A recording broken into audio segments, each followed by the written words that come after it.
Welcome to another episode of Pod for Good, a podcast where we talk with those trying to make Tulsa, Oklahoma, and the world a better place for you, for us, for everybody. Our intro is going to be a little different this time because this episode is very timely and I want to get it out as quickly as possible. I don't want to give myself more eds to do. As always, I'm your chief philanthropod and class clown for education, Jesse Ulrich. And I'm your Vice Admiral Philanthropod and also class clown for education, Chris Miller. And today our guest is Ana Barros, a 7th grade geography teacher, as well as one of the leaders in the Protect TPS movement. We talked to Ana about the ongoing situation with Tulsa Public Schools, how you can help, and why 7th graders are actually toddlers. I learned a lot about 7th graders today. And so listen to this. Go to protect.TPS.com, check them out on Instagram, and keep watch to the Pod for Good Facebook page for announcements about a student-led rally happening this Saturday. So with that, we go right to the interview. We are very excited to have Ana on the podcast today, part of the Protect TPS movement / organization. So real briefly, this is August 14th here in Tulsa, Oklahoma, and we are in the middle of a fight over, what would you say this fight's over exactly? I believe it's over the future of our school district. So can you, for our listeners, give us a brief rundown of like what's happened over the past, like I'd say, I mean, it's been a multi-year fight here, but the last 3 months, I feel like it's been a very intense fight over what some people think are a particular set of facts and what people think are just politically motivated pulling of particular facts. So I like to always start with explaining what accreditation is. I think that's a really crazy word that I don't always know how to spell. But the way that I explain it always is every school district, every public school district in the United States has to prove to their governing body that they have the right paperwork, that they are following the right procedures, that they are following all the laws that allow them to be a school district, right? So every year, big school districts have to submit accreditation paperwork to the state, right? So that means like, do your teachers have the right certifications? Have you been like following the free reduced lunch guidelines? Have you, right? Like essentially, are you doing sort of the due diligence of being a school district? What's important to know is that accreditation is not connected at all to the quality of the education, right? And you can have all the feelings you want about that. And I certainly do as a teacher. But at the end of the day, you being able to remain a school district has little to do with how you perform as a school district, right? And as an aside, also, it's important to remember that the metrics for the performance of schools is also like highly subjective and not always equitable. So what's been happening with Tulsa Public Schools is that last year when TPS submitted their paperwork for accreditation, they were docked on their accreditation as a result of a HB 1775 violation, right? So they lost. So there's basically like different levels. Another thing that's important is that there are levels to your accreditation. So it's not like you have it or you don't. It's basically like a scale, right? So it's like accreditation with one deficiency, accreditation with probation, right? There's like 4 or 5 different levels before you actually get to the part where you like have no accreditation. I believe a year ago, they went down 1. This year, or maybe it was like a year before that, something like that. But then there was the issue with the embezzlement that occurred with the person in TPS who stole all that money.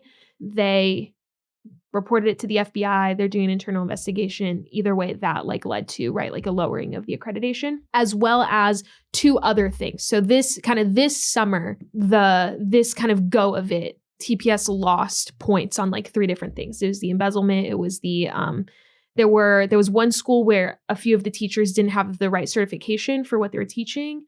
And then there was a late report that was a week late to be submitted. So the recommendation from the accreditation board, because by the way, there's like a body whose job it is to review this paperwork, is to award TPS an accreditation with a deficiency. So, right, like it's not perfect, but we're like still going to be accredited. What the state superintendent is intending is to drastically drop us on that scale either down to what we call accreditation with probation, or down to being like entirely unaccredited.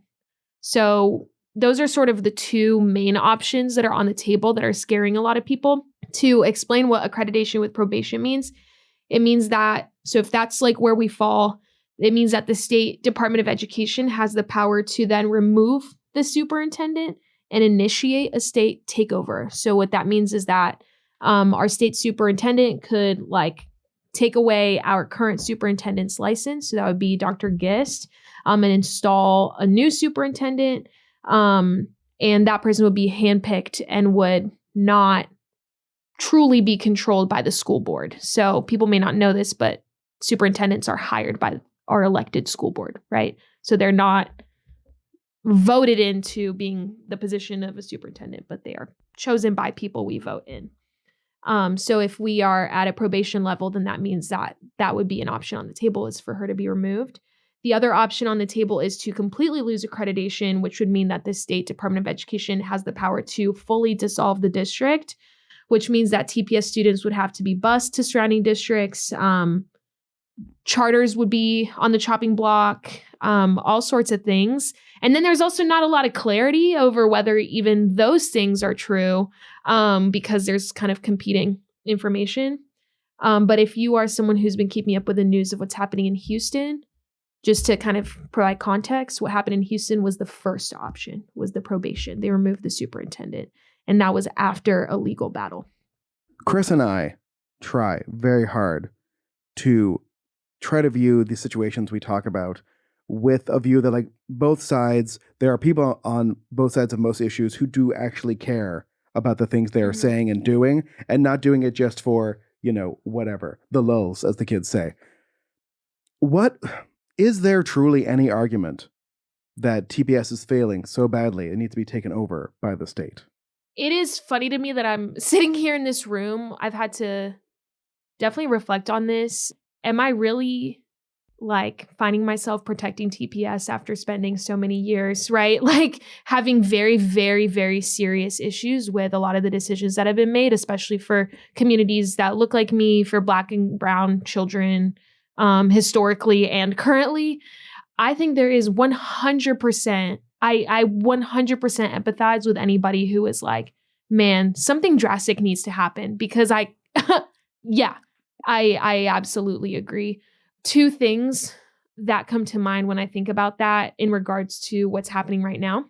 First, as I said before, accreditation has nothing to do with performance of schools. I think that many, many, many community members for many, many years, and even Dr. Gist herself, right? We have been asking for money and resources in this catastrophically low budget, right? Low education budget state that we're in. And that is just heartbreaking to know that there are so many incredible people who have been advocating and have been begging for the state to increase per pupil funding, to increase, right? To bring in federal grants for students with special needs, to pay teachers literally at all, right?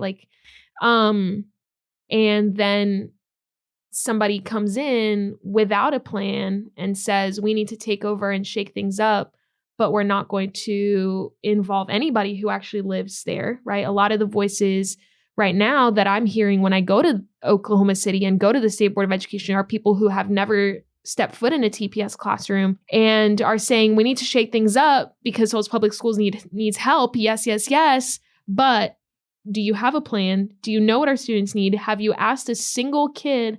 Have you asked a single parent what it's like to actually go to a school? And have you involved them in the solutions? So that's what's really frustrating, is I think we can all agree that Tulsa Public Schools needs a lot of support. We are a majority low-income district, right? A huge chunk of our students have other language backgrounds, and we are severely underpaid, understaffed, overworked, and there's so much that our state leadership could be doing to actually lead in this moment. And that's not what's happening right now. I feel like it's similar to, I feel like arguments I'm getting into now where I'm in the situation where I'm defending the FBI against attacks. That's not the position I would like to be in, right? There are problems, like in the way our federal government, enforces laws and manages people. But on the other hand, like, there are honest arguments to have, and then there are not honest arguments to have. And I feel like what is happening with TPS now is not all of us who've been dreaming about a way to sort of revolutionize and change TPS from within. This is not it. This is not going to make it better for any of the students inside TPS. Because one, there's no plan, right? Well, and it does make me wonder why specifically they're targeting TPS. There are other school districts in Oklahoma with similar problems, similar performance based on the metrics that are being used. Why do you think they're targeting Tulsa specifically? Man, I don't know. I think a lot of people are making speculations, and a lot of people, might be making some sense, but I don't know. And I almost don't care why. What I care is that, like, every single night for, the last, 2-3 weeks that this has really been top of people's mind, like, every single night I have been on a call or in a meeting with students who are freaking out. Students who have had the courage and the bravery to go to a TPS school board meeting and talk about what it is that their schools need, right? They are desperately hoping for leadership from their local leaders, from their state leaders, and are asking and are doing the thing and are bringing evidence and are bringing data. And then someone's coming down and saying, actually shut it all down, and not listening in any way, not asking in any way for the involvement of the people who's this is like life or death stuff. You know what I mean? Like, education is schools are a place where we learn from people who might have more power than us how to empower ourselves, right? Like, it's a place school buildings are a place for a distribution of power. That's the way that I think about teaching my students, right? Like, I know some things and now I want you to know them, and then go and run with it, right? So that one day you can lead this movement. And honestly, the students are leading this movement right now. So yeah, I don't really care about why, or to speculate on why TPS is it, GIST has beef with. I don't care about that. What I care is that our students start school. For me, they start school on Wednesday. The rest of TPS start school on Thursday, and they are completely left in the dust. And again, I appreciate you coming on the week school starts to talk to us about this. Sorry, I was late. No, listen, Chris and I have a very deep respect for teachers. Our lives have been changed by amazing teachers we've had. Our lives have been changed by terrible teachers we've had. Teachers are important. Teachers should be given more money and more resources. We are all in agreement on that.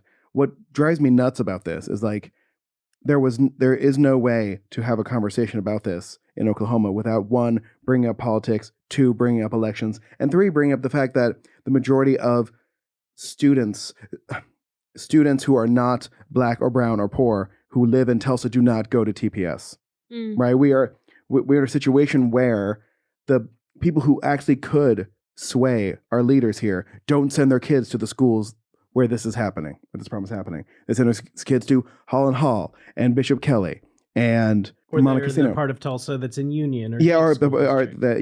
Right? And so I don't want to get lost in the forest of how Tulsa is this problem is a microcosm for problems happening in other cities with this, because we are here and we are living it. And so I'm going to pivot for the people who are going to listen to this episode on Thursday, hopefully, God willing. What can the day that most of TPS starts school, what can they do, whether they have kids in schools or not? What can we do this week to help? Yeah. I do want to say real quick about what you just mentioned. I think I have been so just amazed by the way that so many people are coming out and are like, yo, what can I do? How can I help? I'll run security at whatever. I'll be there to support the kids. We had somebody who lives in Shawnee make $200 signs for our rally at the TPS board meeting in her living room. You know what I mean? Like, I think Tulsa can be a very, not like disunited, I don't know what the word is, right? Like a fractured city in a lot of ways. And I think there's a lot of historical reasons for that. But I think a lot of people are uniting in a really beautiful way to show our state leadership, like, this is not the way to go. So I do want to say that. But yeah, so what can you do? A couple things, or many things, but the basics, right? Email your legislators. If you follow Protect TPS on Instagram, or go to protecttps.com or protegetps.com en español, you can find a ton of information about this, like even more than what I just gave. A lot of frequently asked questions. There's even a form you can fill out that automatically emails your legislators, your state board members. There is a petition, and absolutely, I mean, we've got thousands of signatures on there, and we want to keep that growing. Send it to your friends, like truly post it on your Instagram story, do all those things. A major event that's coming up on Saturday from 5 to 7, there's going to be a student-led town hall with members of the State Board of Education. So they'll be coming down to Tulsa. Hopefully by the time this episode airs, we'll know exactly who that will be and where. So we're still waiting on location. But maybe you can put it in the notes. I can put it in the show notes. Yeah, please do. But yeah, so a major student-led town hall where we want students, or I don't want anything. The students are planning the whole thing. I'm just here to talk about it. But the students have a sign up. If you are a TPS student, you can sign up to speak. If you're a TPS parent, educator, community member, come and support. But the students are going to be running this, and we will have a chance for the state board members to hear from students and also to sort of give their reflections. So the goal there is for our state leadership to really hear from the community in a way that maybe they haven't been given that chance so far for whatever reason. Other than that, the giant date to really be thinking about is August 24th. So that is a week from when this episode airs. August 24th at 9:30 in the morning is the state board meeting, and they will be making their decision at that point. So truly anything before that you can do to reach out to them very kindly and reasonably let them know how you're feeling about this, what you think, right? Like all those things, all of that is super helpful. Is that state board, are they elected or are they appointed? They are appointed by the governor. Yes. Mm-hmm. That's what I was worried about. But they are like, so many of them have educators in their family. So many of them have an education background or have spoken about how much they care about kids. One of them runs an early childhood center. So I know that they are able to, see this for what it is. So every TPS school board meeting I've been to, which I think since I moved back here, I've been 4. You have been at all 4 of those. And I think spoke at all of them too. And I mean, if for our listeners, if you haven't gone to a TPS school board meeting, you should, because it makes it a lot clearer what issues we are fighting over in this town, and how it is amazing how, again, it's all about local politics and what local politics can do to mess up local politics. And the students I've seen speak at those meetings, I'm literally in tears every time, because I'm like, these kids just want a good education. They're asking for it, and they're getting sometimes booed by adults in the room. And I'm like, what is happening here? Why are those adults here? What do they care about exactly? I wanted to bring that up just because, like, we're going from crisis to crisis, and we're gathering around, stopping a crisis from happening here, stopping a crisis from happening here. But if you are listening and you truly do care about the education system here in Tulsa, like, become active in those meetings, meet the people who are talking there. Like, you will find a rich tapestry of interesting Tulsa personalities, and also get a clear sense of what the fight is really over.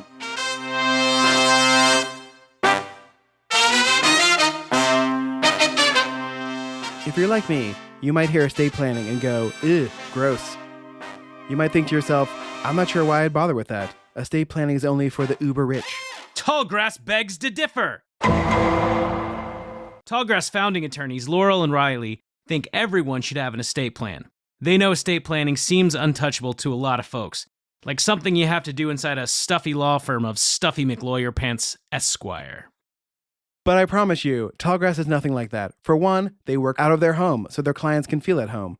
They obsess, because they're nerds, over making clients feel like they belong and are supposed to be there. Also, their kids might make an appearance. They will take time to answer all of your questions, even the uncomfortable ones. They will work relentlessly to make sure your plan's exactly what you need to feel secure and at peace. So if you've been putting off planning for what's going to happen after you've gone, it's time for you to give Tallgrass a call at 918-770-8940 and start your plan today. Or visit their website at tallgrassestatePlanning.com and schedule a free initial consultation. For free! It's right there on the website. And of course, there's more, because this is a podcast ad. If you tell them you're a Pod for Good listener, they're going to take 25% off their service fees. Just tell them Pod for Good sent you. Stop thinking estate planning isn't for you and give Tallgrass a call today at 918-770-8940 or on their website, which I'm not going to read out to you again. It's in our show notes. Thank you, Tallgrass.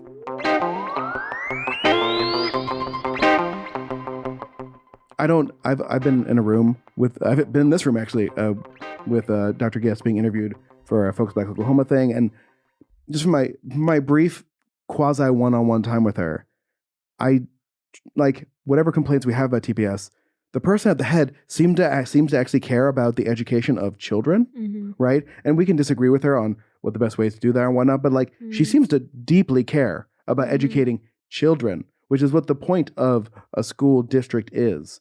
And I feel like this whole process has been removed from the fact of what's actually good for the students in TPS versus what's good for appearances, what's good for making light out of laws that have been passed and things that are being taught. And very, very rarely does the metrics of, even though the metrics themselves are flawed, of how students are doing, that doesn't seem to be part of this at all. And so I guess, can you help focus our listeners on when, let's say we are successful in this crisis and TPS stays TPS and students can just go to school this year and not have to worry about whether they're going to be bused to Broken Arrow or Sand Springs or Bixby or Jinx. Please not Jinx. What can they do to make TPS stronger after TPS survives this crisis?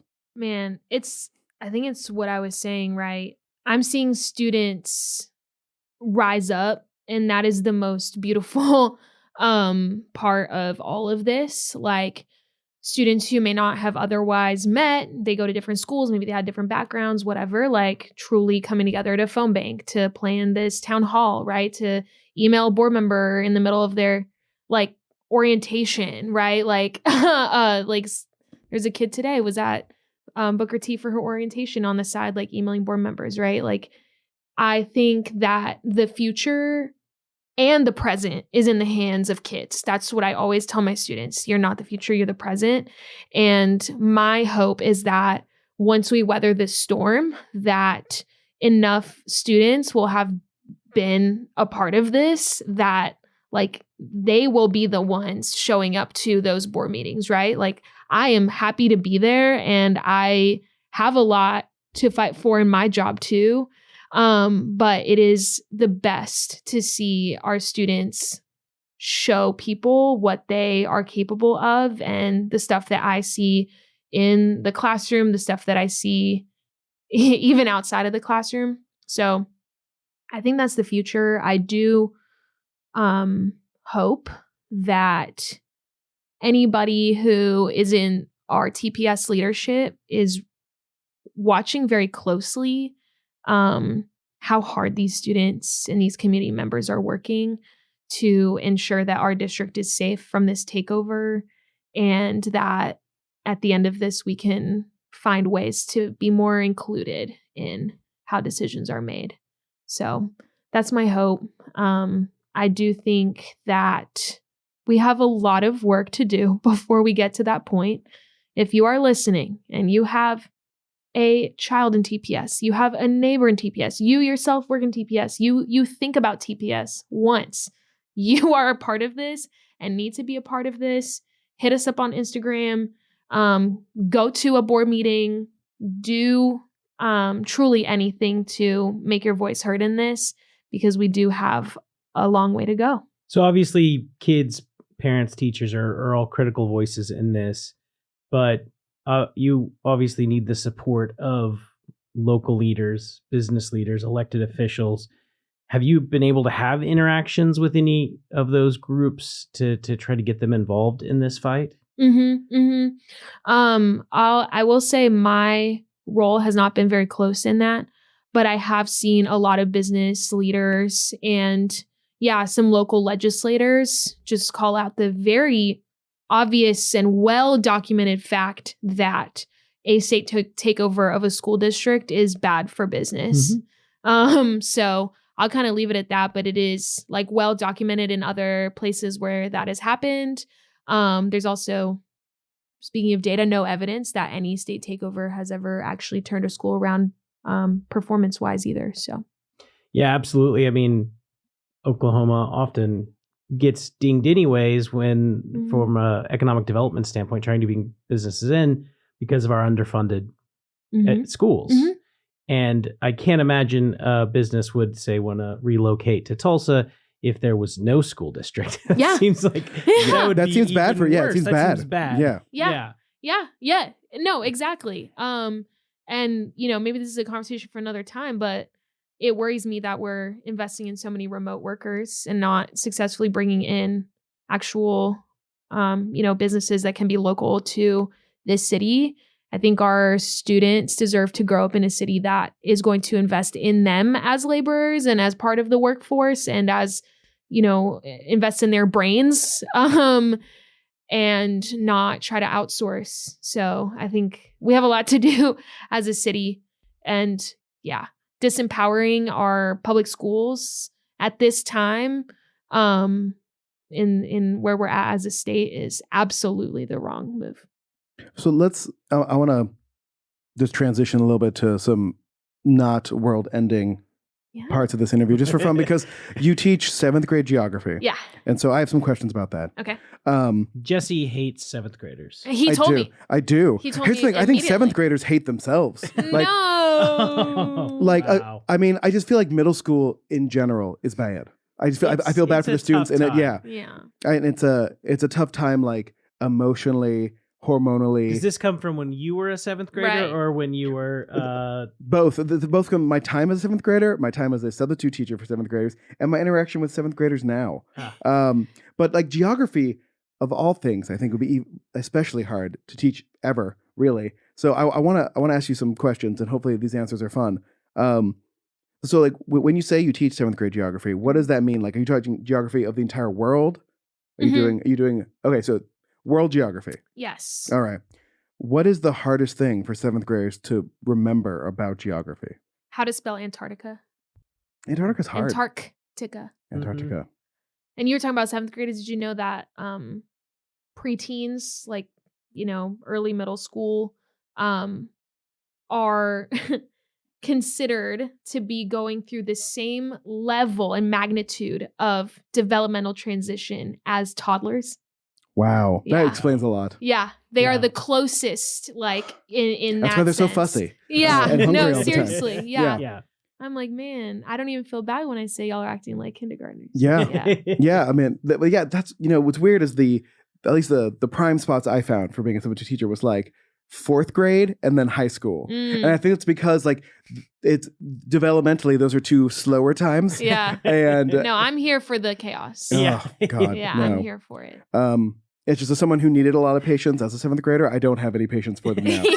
All right. So spelling Antarctica. Yeah. Right. Yeah. So like, I feel like it was for AP European history where we had to come in the first day with then we had to draw blank a map and put things in. Yeah. Which none of us studied for. At least I didn't. You didn't. Michelle probably did. We didn't know rivers. I mean, come on. Yeah, like rivers in Europe. I can't. Yeah, they all. Some of them have very weird the names. Rhine, yeah. The Rhine. Yeah. Danube. Yeah. Danube. At least I do know how to spell that. So, Seine. Was that the Seine? Yeah. Yep. Why do I know how to spell all the European rivers, but I don't know how to spell Antarctica? What does that say? Anyway. Okay. So what's number like 2 and 3 of the hardest things for them to remember or learn? I think number 2 is the difference between a city, a state, a country, a continent. So a lot of students will just be like, the country I live in is Oklahoma, or like Tulsa is my state. It's just like a kind of the basic. Yeah. But it is, if you really think about it, like it takes a lot of sort of spatial awareness. And if you have only ever grown up in Tulsa, for example, it's like, yeah, this is my world. Yeah. Yeah. So I actually start off my year always teaching them, like having them learn the arterial streets of Tulsa and really engage with the map of Tulsa, so that then it can be like, okay, cool. So that's actually a speck. Mm-hmm. But at least you like feel, grounded in some way. The third hardest, I think, is just that skill of knowing that there are other people in the world and even in this classroom, right? Again, like 7th graders are in that time, like when you track child development, right? There's like the stage where like kids are very self-centered, like it's me, right? It's me, my mom, and then, or my parent, and then like the world.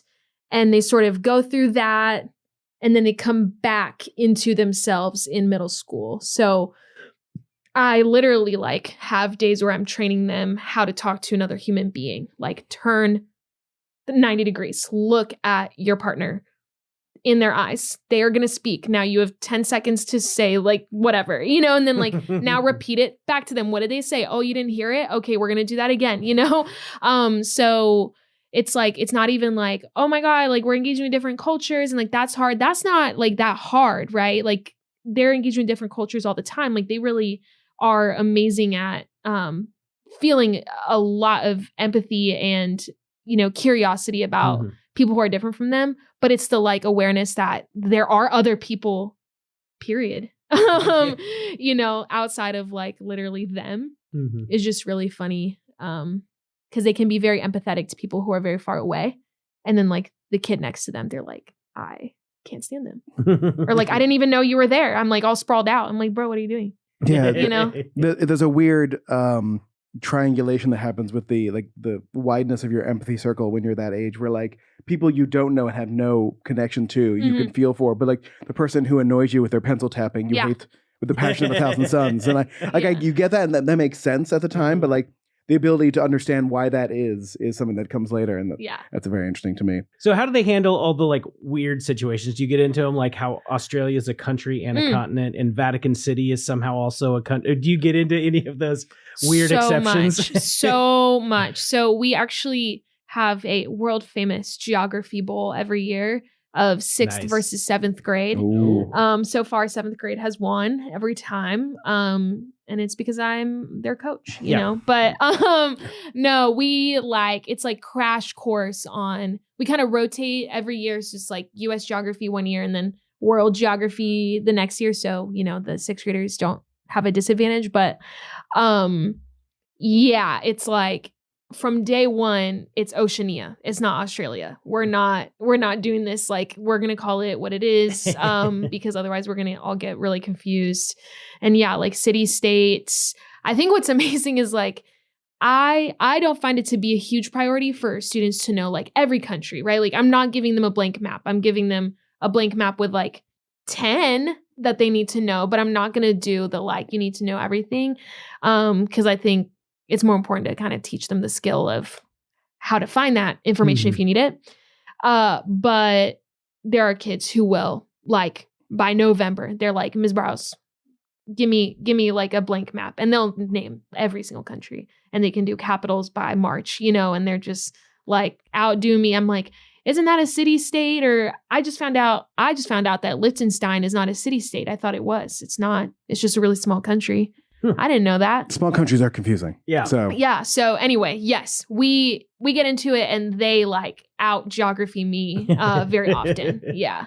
I think, and I still have what we call things is a very important part of like how we view the world. And what really sort of broke my brain as a child was like, the name I am given for what a country is called is not what those people in that country call their country. Oh yeah. And like, it's still just weird to think about. Like, do you get into that at all? Or you're just like, this is what this country is called in English? Man, that's a really good point. I think we kind of get into it. So I'm from Brazil. That's where I was born. That's where my family's from. And in Brazil, it's pronounced Brasil and it's spelled with an S.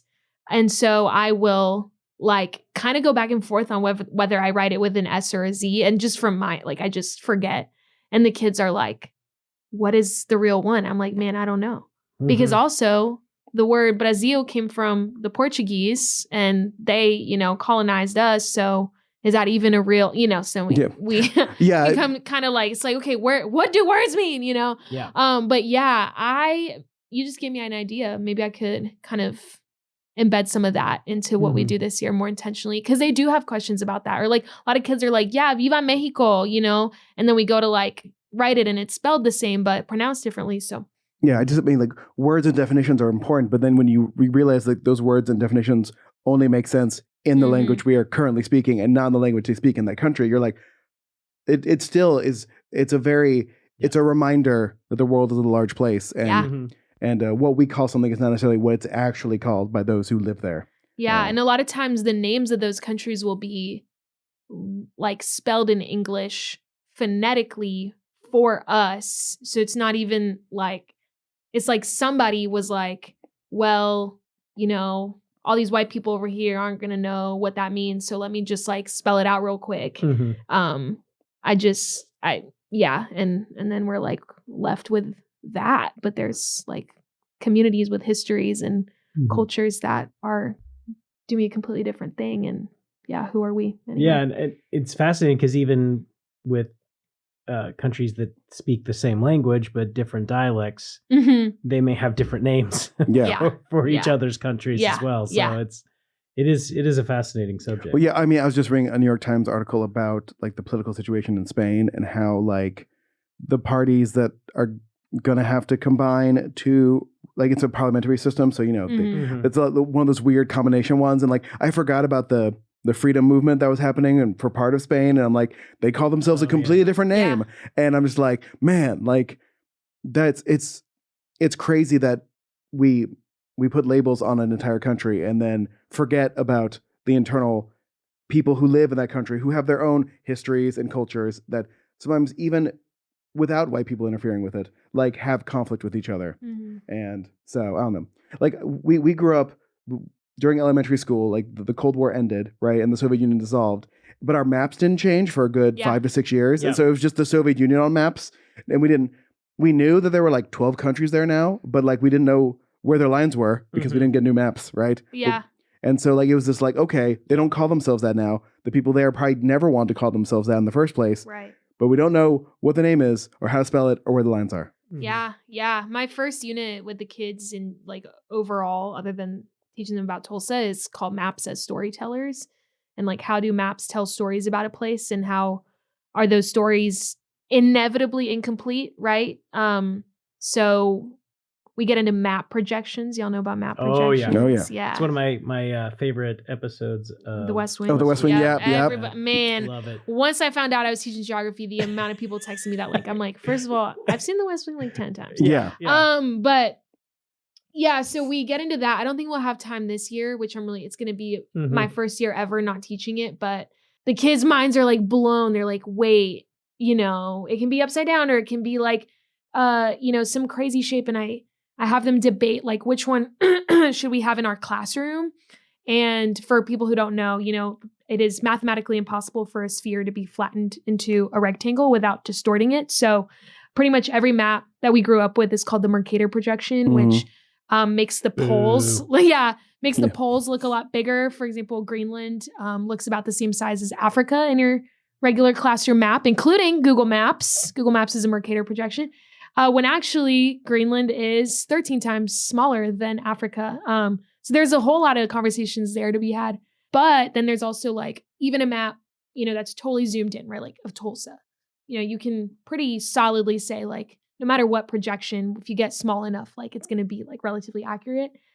So then what should be included in a map of Tulsa, right? Like what information is like, okay, we got the street map, but even on Google Maps, you got the satellite view. What stories are in that, right? What story can you tell about Oklahoma from a physical map, a topographical map, or whatever? So we get into that, and it's always so much fun. The kids, their final project is to make a map of Tulsa using, right, like to tell a story of Tulsa using a map. So what is important to you about Tulsa? And they pick like something. So they could do like a map of restaurants. Correct. If that was something they really into, that sort of thing. So sometimes it'll be really deep, right? We're still in the beginning of the year, so we're kind of getting comfortable with like deeper thought.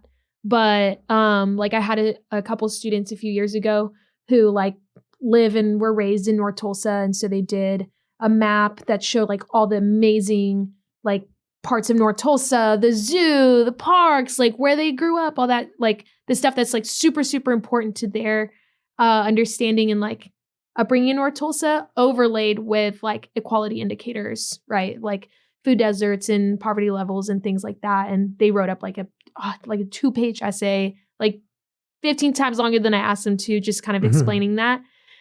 And then that same year, I had a group of kids who made a map where they called every McDonald's in town and asked if the ice cream machine was working. And then they coded it like red and green. Incredible. You know what I mean? Yeah. That's awesome. Yeah. So kids are remarkable. And they will see things that you won't. And I love it. I forgot about the McDonald's ice cream crisis. I don't think it's It is. No, it is. It is a crisis. Yes, you know what it is, right? You know why they don't work? Why don't they work? Because they're really hard to clean. And obviously workers are underpaid, overworked. So a lot of time it's like there's some kind of system where they have to clean it either every time or like every few times, like way too often. And they just like don't get to it or don't prioritize it. And I wouldn't either. So it's often not that it's not working. It's just hasn't been cleaned. Interesting. So it's really a map of the most overworked McDonald's. Possibly. Possibly. Yeah. Yeah. Well, and I believe I remember reading like the company that makes those machines is no longer in business, and so that's also a problem. But McDonald's just won't change machines, so because that would cost a lot of money, and you know. I heard they don't have a lot of money, you know. Yeah. Yeah. Right. Yeah, McDonald's really suffering these days. Yeah. We got to help them out. I love that. I wish we had been challenged as middle schoolers to come up with a fun thing for like that, because like I felt like our at least geographical education was very sort of top down. Like these are what these things are. Remember them for the test. Not like thinking about what stories they were trying to tell us and whatnot. Yeah, it was very much like, okay, you have to learn every state capital. Yep. It's like when I would ask like why the biggest city in states aren't the state capital, the teacher would be like, we'll get into that later, and then we never get to it. And like I know now, but you know, what is the answer? Well, the answer is like what becomes a state capital happens at a particular time in a particular way, and so like the reason why Albany, like for instance, the seal being stolen in the middle of the night, stealing from Guthrie to Oklahoma City. I don't know if you knew about that. Guthrie was the original state capital of Oklahoma. Yeah, but literally Oklahoma City stole the thing, and like wherever the seal is, that's the capital. So at the time, at the time, obviously there are laws now, but that's crazy. Yeah, but like you know, like if someone ever does ask me that question, I'm like, well, the reason why New York City is not the capital of New York is because the people of the state of New York wanted a power base that was not New York City. And so they literally picked a city on the complete other side of the state, right? And that's why Albany is the capital. Like every state has its own story for why its capital is usually not the biggest city in the state. Oh my God. So I might need to teach some kids about that.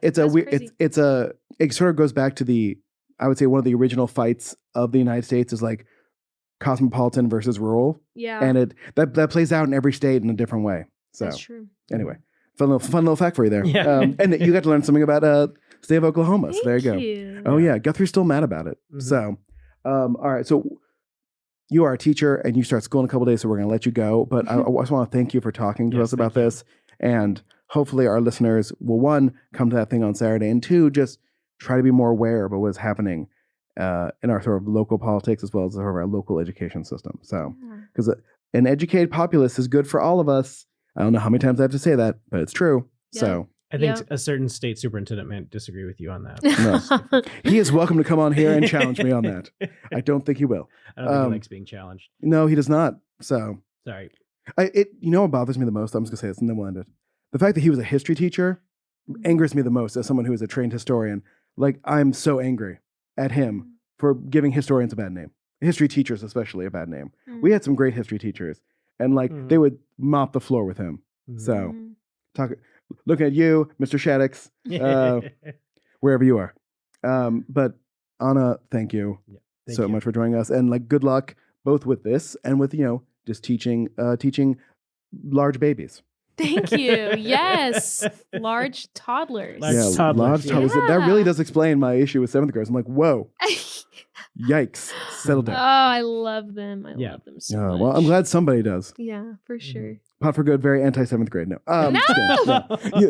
you have pointed out to me my own where my own biases are coming from, and the reason why 7th graders are so challenging.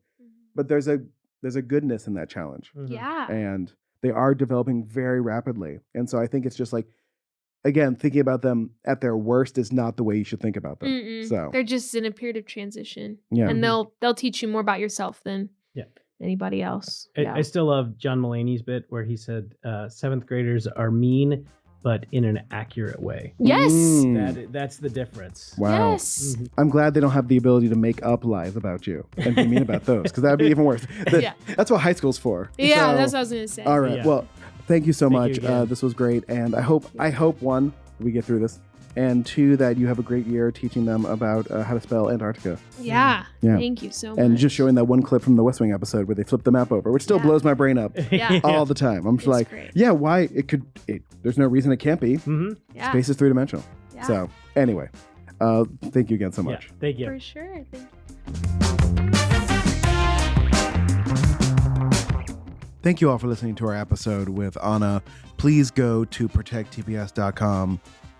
Sign up for their email list, keep watch of their Instagram page, and keep watch on Facebook for announcements about, 1, the rally this Saturday, and keeping up to date with what's happening leading up to August 24th. Thank you all for listening.